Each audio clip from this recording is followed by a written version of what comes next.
My name is Emma Carter and I'm 36 years old. 3 days after we buried my parents, my older brother stood on the front porch of the house where I was born and told me I had exactly 1 hour to leave. Not tomorrow. Not next week. 1 hour. My 6-year-old daughter, Lily, was sitting on the porch steps hugging the golden Labrador my father had rescued 10 years earlier. She looked up at her uncle with those big brown eyes and asked the simplest question a child could ask. "Uncle Ryan, are we coming back tomorrow?" Ryan didn't even look at her, he looked at me. "No," he said coldly. "Neither of you is coming back." Then he pointed toward our suitcases sitting on the gravel driveway. "Take your things and go." I had lost both of my parents in less than 9 months. Now I was losing my home. What Ryan didn't know, what no one in our family knew, was that my mother had spent the last year preparing for exactly this moment. And by the time the truth came out, my brother would collapse right in front of everyone. If you've ever been treated like the child who mattered less, the one everyone expected to sacrifice, while someone else received the praise, then this story may feel painfully familiar. Tell me where you're watching from, and let's begin. I grew up in Ashland, Oregon. It wasn't a large town, but it was beautiful. Pine-covered hills, quiet neighborhoods, coffee shops where everyone knew your name. Our family owned 22 acres just outside town. There was a farmhouse built by my grandfather after returning from military service, an old red barn, apple trees, horse pastures, and a small lake where my father taught me to fish when I was little. To everyone else, it looked like the perfect American family. Inside the house, it was different. My father, Daniel Carter, loved both of his children. But he believed something he'd inherited from his own father. The oldest son carries the family legacy. He never said he loved me less. He simply invested everything in Ryan. Ryan learned construction. Ryan learned bookkeeping. Ryan went to business meetings. Ryan drove tractors before he could legally drive a car. I helped Mom. I cooked. I cleaned. I learned how to keep everyone comfortable. When I turned 16, I asked Dad if I could help renovate one of the rental cabins on our property. He smiled kindly. "I already have Ryan for that." That sentence stayed with me for 20 years. Ryan loved being the chosen one. Every accomplishment was celebrated. Every mistake was excused. If he broke something, it happens. If I broke something, you should have been more careful. Little differences, tiny cuts, thousands of them. By the time I graduated high school, Ryan already believed the farm belonged to him. Dad never actually said that. He didn't have to. Everyone behaved as if it were already true. I left for Portland when I was 19. Not because I hated home.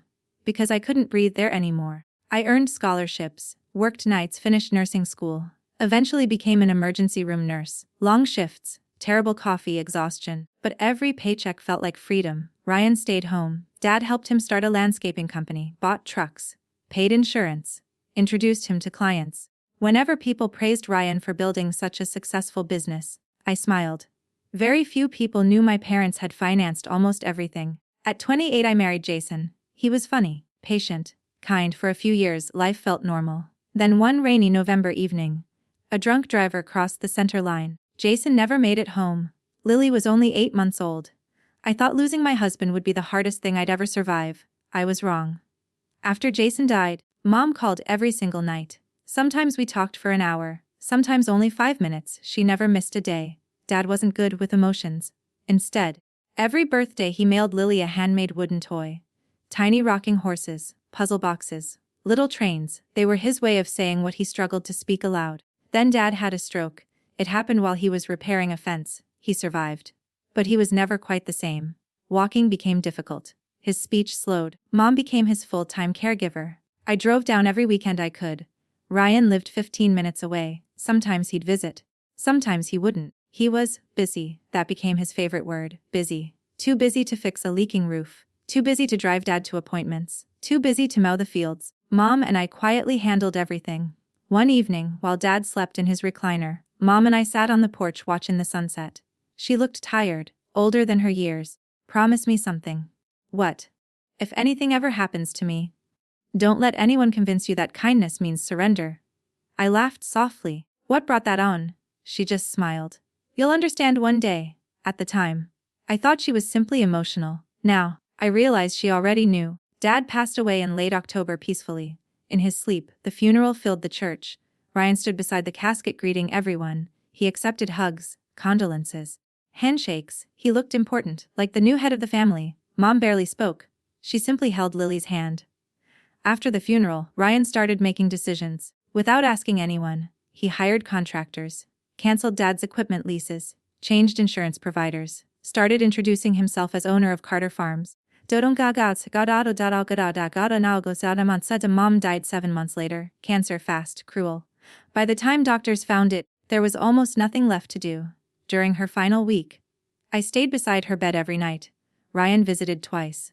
Both visits lasted less than 20 minutes. Business meetings. Always business meetings. The night before she died, Mom asked everyone else to leave. Just the two of us remained. She squeezed my hand, her voice barely louder than a whisper. There are things I couldn't change while I was healthy. Tears rolled down my face. You don't have to talk. I do. She reached beneath her pillow, pulled out a small brass key, old, worn smooth with age. Keep this. What does it open? You'll know when the time is right. I frowned. Mom, she smiled weakly. Trust Mr. Holloway. That was all she said. The next morning, she was gone. The funeral felt unreal. I couldn't process losing both parents in less than a year. Lily clung to me constantly. She had already lost her father. Now she'd lost both grandparents too. Children understand grief differently. They don't always cry. Sometimes they just stop laughing. After everyone left the cemetery, Ryan pulled me aside. We should discuss the property. I stared at him. Can we wait? No. It needs to happen. I wasn't ready, but he was, very ready. 3 days later, I learned why. I returned from buying groceries. Our suitcases sat outside. Every box I owned, every photograph, every piece of Lily's clothing, even Mom's quilt. Everything, stacked on the driveway. Ryan stood on the porch holding a clipboard. You moved our things? I moved your things out. What are you talking about? This house belongs to me. The lawyer hasn't even read the will. There doesn't need to be a reading. He smiled. Dad always intended for me to have everything. You don't know that. I do. No, Ryan. You assume. He walked down the steps until we stood face to face. I'm changing the locks today. You can stay at a hotel. You've got a job. You'll be fine.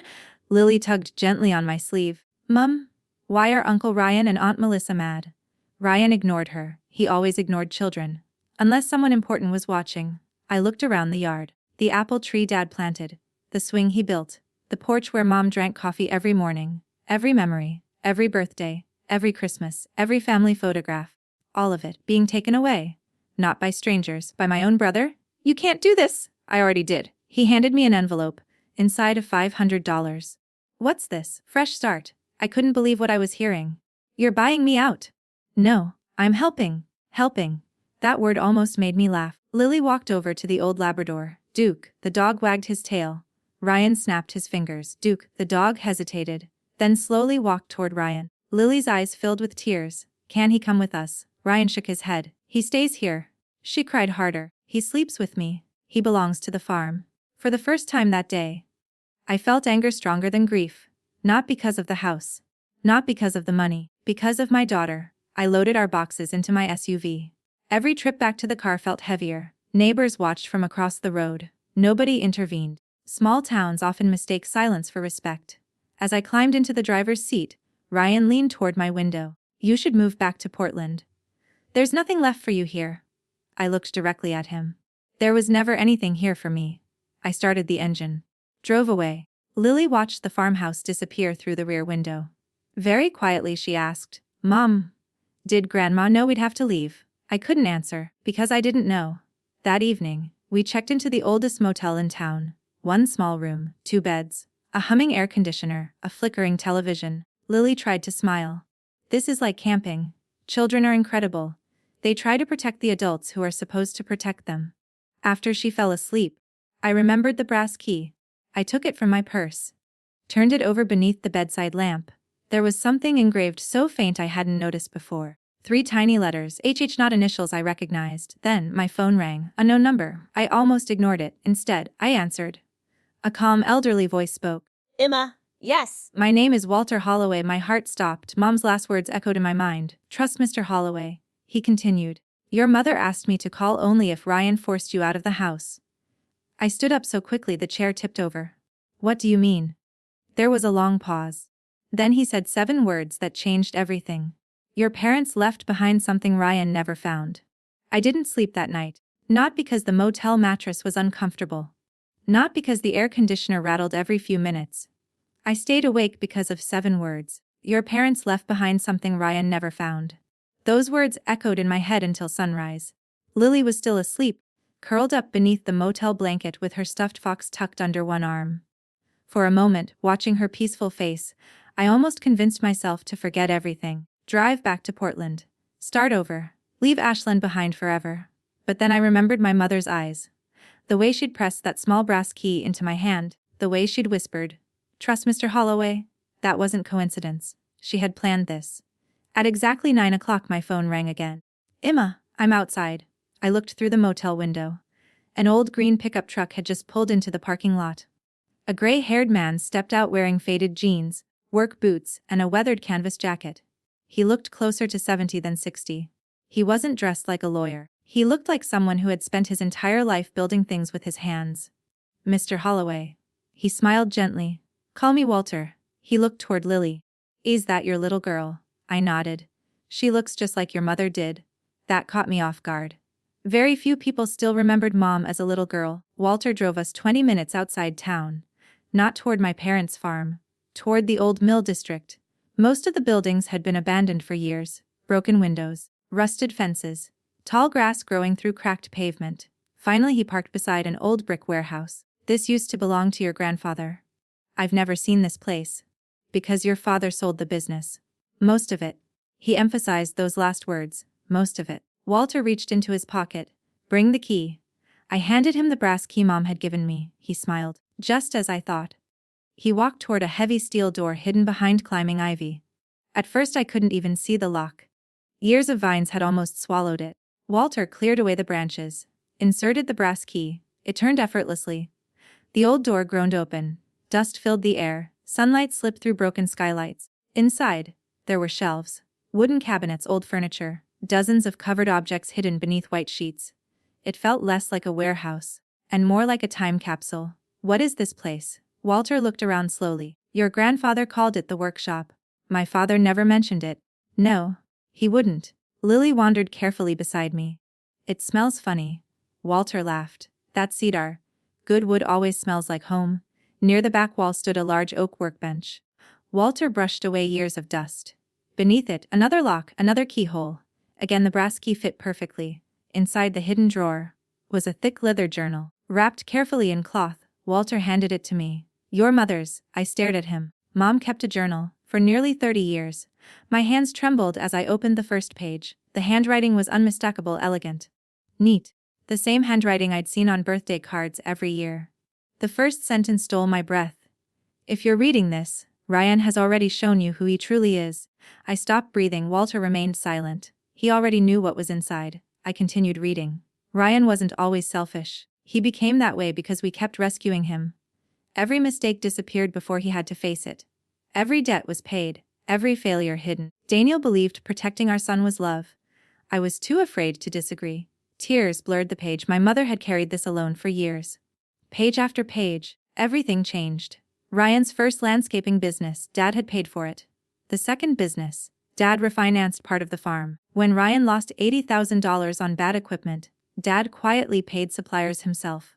When Ryan failed to pay employees, Mom sold family jewelry without telling anyone. None of us had known, not even me. Walter spoke softly. "Your parents protected Ryan his entire life." "I had no idea." "They didn't want you to." The journal became even more painful. Mom had written every sacrifice, every sleepless night, every argument she'd had with Dad, every warning she'd given him. One sentence stood alone in the middle of a page. "One day Ryan will believe everything belongs to him because we taught him it did." I closed the journal. I couldn't read anymore. Not yet. Walter walked toward another cabinet. Inside were dozens of folders. Tax records, bank statements, property maps, old photographs, every document carefully labeled. My nursing experience had taught me something important. People who organize records like this expect someone to need them later. "What exactly am I looking for?" Walter hesitated. "Not yet. There are still things you need to understand first." He handed me another folder. Across the front, my mother's handwriting. For Emma only. Inside was a letter. "My sweet girl, if Ryan forced you from the house, then everything happened exactly as I feared. Please don't hate your father. He loved you deeply. He simply spent too many years trying to save someone who didn't want to save himself. The greatest mistake parents can make isn't loving one child more. It's protecting one child from every consequence. I wiped away fresh tears. Walter quietly stepped outside with Lily, giving me privacy. The letter continued. Emma, there is something on this property your father never allowed Ryan to see, not because he didn't love him, because he no longer trusted him. I looked around the warehouse. Something hidden somewhere. Just then, Walter called from outside. Emma, you need to see this. I hurried outside. A black luxury SUV had pulled into the gravel lot. 2 men in expensive suits climbed out. Behind them, a familiar blue pickup. Ryan, my stomach tightened. He slammed the truck door. There she is. His voice echoed across the empty property. I knew you'd come snooping around. Walter quietly stepped in front of Lily. Ryan pointed toward the warehouse. Everything in there belongs to me. I answered calmly. You don't even know what's inside. I don't need to. Dad owned it. So now I own it. Walter finally spoke. No. Ryan looked annoyed. What did you say? Walter folded his arms. I said, your father stopped thinking that way a long time ago. Ryan laughed. Old man. Stay out of family business. Walter smiled sadly. I've been part of your family's business longer than you've been alive. Ryan's smile disappeared. One of the suited men whispered something into his ear. Ryan's expression changed instantly. Confusion, concern, almost fear. He looked back at Walter. What exactly are you talking about? Walter reached into his jacket, pulled out an old envelope sealed with dark red wax. Across the front, in my mother's unmistakable handwriting, were 5 words, open only after both funerals. Walter looked directly at Ryan. I've waited 11 months to deliver this. Ryan's confidence vanished. He stared at the envelope without moving. Then Walter said quietly, everything you think you inherited depends on what's inside this letter. Ryan didn't move. He simply stared at the cream-colored envelope in Walter Holloway's hand. For the first time in my life, my brother looked uncertain, not angry, not arrogant, afraid. The 2 businessmen beside him exchanged nervous glances. One finally whispered, maybe we should leave. Ryan shook his head. No. Then he looked directly at Walter. Give me the envelope. Walter didn't even blink. It belongs to Emma. Ryan laughed. A letter can't change ownership. Walter smiled. Sometimes a letter changes everything. My hands trembled as Walter placed the envelope into mine. The wax seal carried my father's initials. DC. I carefully broke it. Inside was a folded letter. And another key. This one was silver, unlike the brass key my mother had given me. Ryan noticed immediately. What's that key? Walter answered before I could. The last one your father ever made. I unfolded the letter. My father's handwriting covered 4 pages. His first sentence stopped me cold. Emma, if you're reading this, then I failed to stop what I feared would happen. I swallowed hard. Ryan crossed his arms. Read it. I ignored him. I kept reading. For most of my life, I believed tradition was the same thing as wisdom. I believed giving everything to my oldest son was protecting the family. I was wrong. I looked up. Ryan's confident smile had disappeared. The letter continued. I spent years rescuing Ryan. Every loan, every mistake, every bad investment, every promise I believed would be the last. Each time I helped him, I convinced myself I was helping my family. Instead, I was teaching him that consequences belonged to someone else. Walter quietly lowered his eyes. He'd already read this years ago. My father continued. Emma, while your brother expected inheritance, you quietly built a life. You asked for nothing. You carried responsibilities no one noticed. I noticed, too late perhaps, but I noticed. Ryan stepped closer. Dad would never write that. Walter answered calmly. I watched him write every word.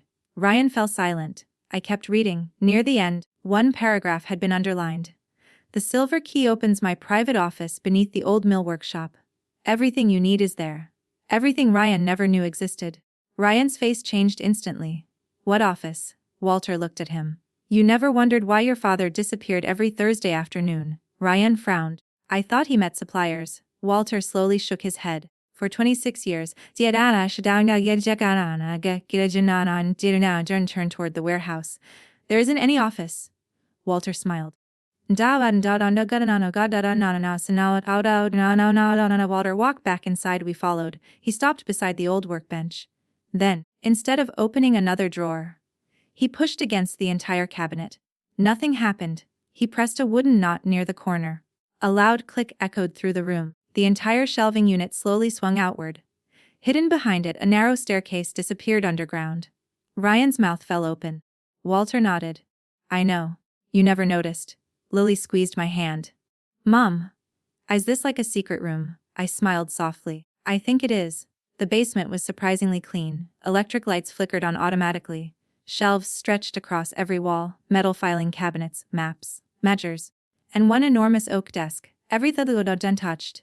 Almost Skurjensenagodabo anodzad ausdao garabagova gaudaman aussauzo. Above the desk hung a framed photograph. Dad, Mom, me, taken nearly 20 years earlier. Before everything changed, Ryan walked around slowly. What is all this? Walter answered. Your father's real work. The desk contained dozens of leather-bound journals, each year carefully labeled, 1998, 1999, 2000, all the way to last year. Walter picked up the newest journal.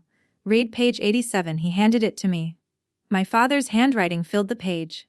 Ryan asked for another loan today. He doesn't know I no longer have money to give him. If I save him again, I'll lose everything your grandfather built. At the next page, Emma visited today. She fixed the porch without asking. She repaired the fence before I even noticed it was broken. She reminds me of her grandfather more every year. Tears filled my eyes. Dad had noticed. He simply never said it aloud. Ryan snatched another journal. His hands moved faster and faster. Page after page, his own name appeared constantly. Failed investments, unpaid debts, broken promises. Each entry more painful than the last. Then, Ryan stopped. One page, one sentence. He stared without blinking. What? His voice cracked. No. Walter looked at him quietly. What did you find? Ryan slowly lowered the journal. His face had turned completely white. Dead, I wrote. He couldn't finish. Walter gently took the journal. Read the page silently, then nodded. I wondered when you'd find that.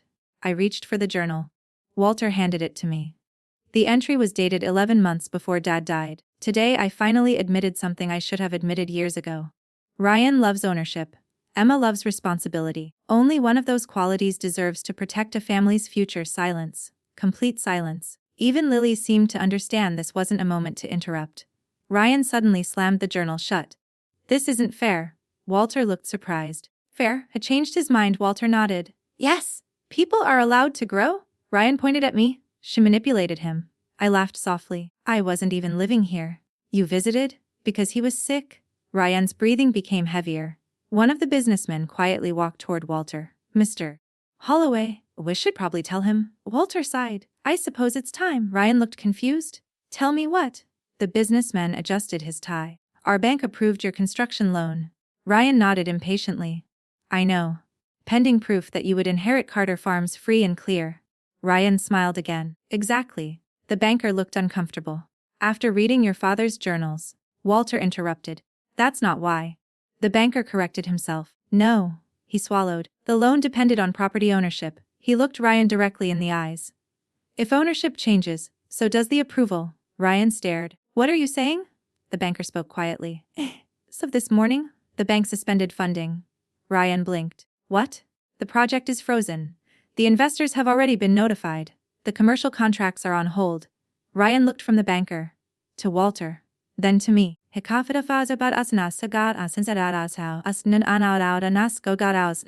years Ryan believed inheriting the farm would solve every problem. Now, for the first time, he realized something. He didn't actually own certainty, he'd only borrowed it.